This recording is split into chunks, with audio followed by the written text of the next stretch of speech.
Let's start on the continent. Is Africa rising? Africa is rising. If you are a very keen observer, you can begin to see that Africa is rising.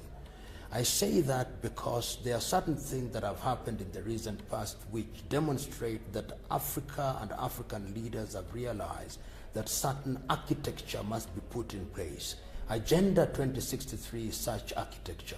I can see the reformation of the African Union, which is being led by President Paul Kagame, and the engagements that Africa has with the rest of the world are beginning to suggest to me that Africa recognizes that she must begin to take leadership and to define her own agenda even as she engages with the world. It is not going to be rapid development, it is not going to be dramatic, it is slow and painful because there are a lot of headwinds, and that is what we must work to reduce in order to ensure that that rise is a lot more dramatic to match the needs of the people of Africa.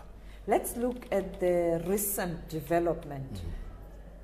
All our leaders going to Beijing, China, attending this FOCAC meeting. Some people are saying, why go to China? Why not have this meeting on the continent? And this is a clear sign that China's intention is to colonize the continent. What's your response? I'm one of the people who has actually been saying that, it is wrong for that meeting to have been held in Beijing. But the old saying is that he who pays the piper calls the tune. I would have been very happy if that meeting were held in Addis Ababa, Ethiopia, and there was a Chinese delegation so that the plight of Africa and the needs of Africa are discussed on the African continent. But that is water under the bridge. What we must then do is to ask ourselves, how are such engagements important for the people of Africa? China has defined what she needs and what she wants, and she has identified that Africa has resources, both in terms of mineral and other agricultural resources, and that Africa constitutes a big market. I can tell you that China is now exporting fish to Africa, exporting electronic material to Africa, exporting raw material, not raw material, but textile material to Africa. The question is, what is Africa exporting to China beyond primary products? And when China is handing down these many loans, including the promised $60 billion to African countries, what will she get in return? My view is we must begin to ask the foundational question, what are we doing to ensure that China does not run roughshod over African countries and that there is indeed an engagement that is mutually beneficial? Currently, the trade balance is in favor of China. Do you think we have capacity, or we have that capacity as a continent, particularly our leaders, to be brave enough to address this problem of trade imbalance? It must be addressed, and I know that there are a number of African leaders who are already beginning to say that that is critical. I've heard President Paul Kagame say that, President Akufo-Addo is saying that, President John Pombe Magufuli, and I think even President Cyril Ramaphosa, and quite a number of leaders whom I'll not name, who are saying that if we are going to engage with China in a manner that is sustainable and for the benefit of the people of Africa, we must ensure that we reduce the trade imbalance. And that requires certain actions on the part of African countries. Let's look at the minerals that we are exporting, like coltan or rare earth, that is being exported to China and is an integral component in electronic material. Why can't we have those factories located in Africa so that Africa also develops our own industries? Why can't we ensure that there is transfer of technology, particularly when we are beginning to talk about the fourth industrial revolution? Is there genuine and legitimate transfer of technology? Why are we allowing unnecessary Chinese labor to be working in infrastructure projects while we have our own engineers and our own people who can do that? Once again, I must reiterate That is incumbent upon political leadership and leadership in business and leadership in private sector and in public sector to make demands of our leaders that if this kind of relationship goes on unchecked, then China will begin to control our economies in a negative way. You spoke about the Industrial Revolution, but as a continent, do we have the capacity and the skills? We do have the skills. I believe that Africa does have manpower. If you look at countries such as Nigeria, or even South Africa, or even Kenya and Tanzania, and if you go up north in Egypt and Morocco, we now have trained personnel. We are beginning to recognize that in order to develop industrially, you need energy. And I've seen mega energy projects in Ethiopia. I've seen major projects in Egypt and in Morocco. We need to see more, for example, in the Democratic Republic of Congo through the Inga Dam and even down here in South Africa. If you have energy, then you can begin to talk about industrialization. But if you don't have energy, and progressively, another important thing that we are going to require is water. Once you have that and you have infrastructure so that there is movement of goods and services, and you also have the legal infrastructure, then we can begin to talk about meaningful industrial revolution. But this must be done, in my view, initially through regions. So that within SADC, I believe that South Africa is the anchor economy. And once you have that, you go to West Africa, you have Nigeria and Ghana as the anchor economy. One can also talk about Senegal and Cote d'Ivoire to a certain extent. You come to East Africa, you talk about Kenya and, of course, Tanzania as anchor economies. You go to the Horn, you talk about Ethiopia as the anchor economy. In the Central Africa, you talk about a revived Democratic Republic of Congo as an anchor economy. Once we move regionally in that way, then you'll begin to discover that you can begin to talk about continental movement. And the other thing is, through the regional bodies, and there are many of them, you know, the SADC, the ECOWAS, the COMESA, the IGAD, the East African Community, the Central Africa, is the movement towards a single currency. And I've seen recently in Kigali, we talked about freeing the African skies so that intra-African travel is made affordable. And the other thing that I think was articulated very well by President Cyril Ramaphosa is the movement towards a single African currency, so that in the next 50 years or sooner than that, we are able to denominate our products on a currency that is African. We may call it the euro to compete with the yuan, to compete with the dollar, and to compete with other currencies, our own Afro currency. If you have all these factors conjoined, then we will be talking about an Africa that can compete in the international arena.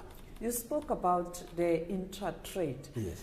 Let's look at the oil currently. Yes. It is a crisis. You look at South Africa now, people complaining about the petrol increase.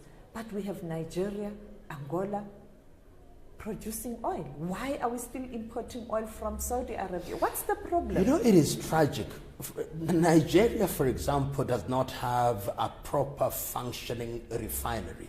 One would have expected that there are refineries in that part of the world. In the western part of Africa, we have Ghana producing oil. We have Gabon producing oil. We have Equatorial Guinea producing oil in the Central Africa. We have Angola that you've talked about. On this other end, we have Mozambique with the natural gas. One would have expected in an organized continent that we would be talking about piping this gas, piping the oil and piping the gas. Mm-hmm. And these are the low-hanging fruits that we can deal with. Muammar al-Gaddafi demonstrated within a very short time through Oil Libya that you could, in a manner of speaking, start from the oil wells through to the oil pumps through state intervention. And going forward, these are the kind of conversations that one would want to see being undertaken at the African Union. How do we use our resources so that we don't have Nigeria exporting crude oil and importing refined oil with all the byproducts being used by other civilizations? These are urgent issues. These are the issues that Africa ought to be preoccupied with. how are we going to use the gas? If you know, Mozambique now has a lot of gas, Tanzania has a lot of natural gas, but who is involved in harnessing all these? If it is not the Chinese, it is the French, and they are serving their own interests, not our interests as a continent. The sooner we recognize through political leadership that we must take charge of our interests, the safer we are. Ali Mazrui of Kenya used to say, and I agree with him, that the tragedy of Africa is that Africa produces what it does not consume and consumes what it does not produce. The time has come that we must consume what we produce and trade on the balance or the excess that we want to use to acquire other products. What I have observed during that meeting in Beijing, it looks like their relationship has been taken to a level of including peace and security. What does that mean? Because previously it was about trade. You know, China, in its own very subtle way, wants to be a world power to rival the United States of America. And you can see that right now they have, I think they have military installations in Djibouti. And progressively, I think what they are going to do is to say, you African countries don't have the capacity to patrol your territorial sea. You don't have the capacity to patrol your exclusive economic zones. We are going to give you the vessels to do this, and this is part of our contribution to peace and development. Internally, we are going to have Chinese peacekeeping forces in Niger, in Mali, and I think we should be very wary of that. I think Africa, as has been stated under the 7 pillars of Agenda 2063, should free herself of military installations by any powers, the Americans, the Chinese, the French, the British. And you have mentioned China, but a Britain that is outside of Europe will be looking towards Africa. And it is not lost on me that in the last few days, we have had the British Prime Minister visiting South Africa, visiting Nigeria, what's and visiting the agenda Kenya. there? What's the agenda? The agenda is that there is a new scramble for Africa. And they are worried that China is getting a foothold, and in order to ensure that that foothold does not quite exclude them, we've got to renew our interest by appealing to our association. You'll see them talking about strengthening the Commonwealth. You'll see the French President Macron visiting Cote d'Ivoire and Senegal and said our camaraderie and our brotherhood as people who belong to one Commonwealth. And you've seen Angela Merkel yes, recently. So there is a new scramble for Africa, but it's not as blatant as it was in those early years. It is much more subtle. It is being shrouded and concealed in trade and cooperation. And if we are not very careful, trade is the Trojan horse. It will enter into the room, and once it has entered into the room, before we know it, the tent will be occupied. It looks like America is not interested. Is it because of the new leader who is inward looking, or there's no value for the Americans? I think the Americans are interested. Don't be cheated about the Americans, because the truth is that if you look at during the presidency of President Trump, I think the expenditure on military has grown exponentially. And in a very subtle way, they are also still very present quietly, not as noisily as they used to be. So their apparent lack of interest is not a statement that we are moving out. They are simply saying we are focusing on the domestic arena, but their strategic interest in Africa and the rest of the world is still alive and well. In other words, I'm saying, if we are not careful, there is going to be a major scramble for Africa. And what will be the modus operandi? Divide and rule. People are going to be told, the French are going to tell their colonies, you work with us. The British are going to tell their former colonies, work with us. The Portuguese are going to tell their former colonies, work with us. They are going to put emphasis on bilateral relationship rather than regional and multilateral, regional and continental. And the way to defeat this, easier said than done, is to go through regions And if you go beyond regions, go continental, and all the bilaterals are then discussed within the region or within the continental. Multilateralism. Is multilateralism as strong as it should be? Is multilateralism still a big instrument or platform where people can negotiate trade and political relations? Are we still allow me to use this word.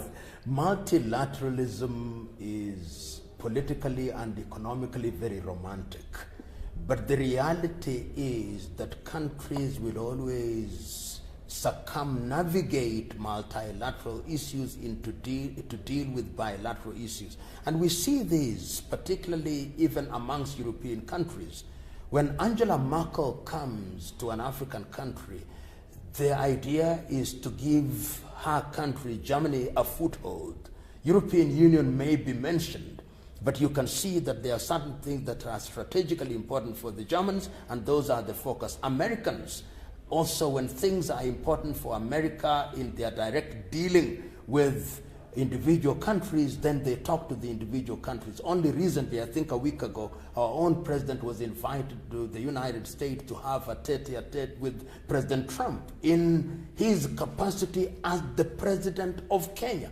And he did that to President Buhari of Nigeria. So there is a sense in which multilateralism is useful only in certain areas, and in certain areas people still go to the old traditional way of bilateral relationship. But Africa must know that it's through bilateral relationship that Africa has been undermined, because we are weak and have no capacity to negotiate as individual countries, particularly when we are dealing with giants such as European Union, or giants such as Germany or the United States or China. Our salvation lies in our unity and in our working together as a single unit, but not forgetting our diversity and the specificities and particularities of our individual countries. Let's turn to individual regions. Let's look at SADC, Zimbabwe. Is there hope? I think there is hope. I think there was need to have a change. Some will say that it's a mere change of guard. But I think that the realities of the economy of Zimbabwe are such as to require the Mnangagwa administration to do certain things that are right for the general good of the people, so that his hand will be forced. And if I look at some of the statements that have been made and the appointments that have been made, particularly in the area of the Minister for Finance, I'm persuaded that we are beginning to move in the right direction. What I expect the Mnangagwa administration to do is also to incorporate the opposition. I think this administration should be seen as a transition administration, and a government of national unity can be put together so that somebody like the former presidential candidate Chamisa and his group are also included, because Zimbabwe's economy is in the high dependency unit, and it needs all the political oxygen that can be marshaled for it to be revived, so the agriculture is revived, so that the mining sector is revived, so that the unemployment situation is dealt with. And I believe that Zimbabwe is on the mend. It is not going to be immediate, it is not going to be dramatic, and people have got to be vigilant, and I think that the SADC region ought to be useful in pushing them in that direction. And in this regard, the government of President Cyril Ramaphosa is going to be very critical, because it is the single biggest economy in this region. And finally, DRC? DRC, there are certain movements that are useful. The fact that President Kabila has now taken the view that he will not contest is a good thing. But DRC is a little bit more complex than we know it. If you are talking about over 132 armed groups in the Eastern Congo alone, it is not going to be easy. But I think let us do the first things first. Let us have credible elections in the DRC and in the month of December. And once we have had those elections, we've got to re-engineer governance. And I think they need a new constitutional dispensation. They'll need to silence the guns. There'll be need, in my view, to have an all-party meeting, all armed groups must be invited to discuss with whichever government wins the election. But who's going to mediate? I believe that the African Union is in a position to do that, and if they are supported by the United Nations, there is a sense in which it can be done. So African Union can do it, and I believe that South Africa, SADC, will also be very useful in this regard. It is not going to be easy, but we have demonstrated in the recent past that what is happening in South Sudan now demonstrate to me that Africans are capable of resolving their conflicts within the continent. What has happened, the rapprochement between Eritrea and Ethiopia has also demonstrated to me that if there is will within the continent with support, material or otherwise, from outside of the continent, then this can be resolved. The other conflict that we don't talk about, but I must talk about, is the Cameroons. The situation in the Cameroons is also one that needs attention, so that you are able to solve the Cameroonian problem there, so that you stabilize Central Africa. So you are talking about resolution of conflict in Cameroon, where there is a forthcoming election. You also talk about the conflict in Central African Republic, and also resolve the issues in the Democratic Republic of Congo, so that we give practical meaning to the pronouncement by the African Union that the guns must be silent by 2020. Not easy. It's not easy. But we must work at it. When there's a political will. When there is political will, it is not for the faint-hearted, but it must be done.